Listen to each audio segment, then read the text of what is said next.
நான்லாம் பிக் பாஸோட பெரிய ஃபேனு. இவங்க 2 பேர் விளையாடுறது ஆரம்பத்துலேருந்து எனக்கு பிடிக்கவே இல்லை.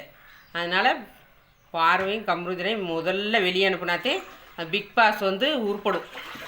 கமருதியும் கம்ருதினும் ரொம்ப எச்சத்தனமாக விளாண்டுருக்காங்க இந்த டாஸ்கில். ஆக்சுவலாக நேற்று நைட்டு நாங்கள் பிக் பாஸ் லைவ் பார்த்தோம். பார்த்துட்டு இருக்கும்போது அந்த பர்டிகுலர் டிஃபென்சிங் சீன் நடக்கும்போது எங்களுக்கே ரொம்ப பயமாக இருந்துச்சு. இது நடக்கிறதுக்கு காரணமான ரெண்டுமே இவங்களாம் சீன் போடுறாங்க, சும்மா தள்ளி விட்டதுக்கே அவ்வளோ சீன் போடுறாங்க. பண்ணும்போது பார்வதியோட ஒரு ரியல் ஃபேஸ் வந்துட்டு போச்சு அந்த சீனில். இது கார்லேருந்து சாண்ட்ராவை எத்தி தள்ளி விட்டாங்க. ஒருத்தவங்க விழுந்து கீழே துடிக்கிறாங்கன்றதை பார்த்துட்டா அவங்க வந்திருக்கணும். ஒரு ஹியூமனிட்டியே இல்லாமல் ரொம்ப ஸ்டப்பனாக கண்டிப்பாக 2 பேர்த்துக்குமே ரெட் கார்டு கொடுக்கணும். அதுவும் கம்ருதினிக்கெலாம் ஸ்டார்டிங்லேயே கொடுத்துருக்கணும் ரெட் கார்டு. ஏன் இன்னும் கொடுக்காம வச்சுருக்காங்கன்னு தெரியல. இது ரெண்டும் இங்கே இருக்கிறது பிக் பாஸ் ஷோக்கே அசிங்கம். இவ்வளோ பெரிய சம்பவத்தில் சபரியும் திவ்யாவும் ஒரு நல்ல பேரை ஸ்கோர் பண்ணி வச்சுருக்குறாங்க.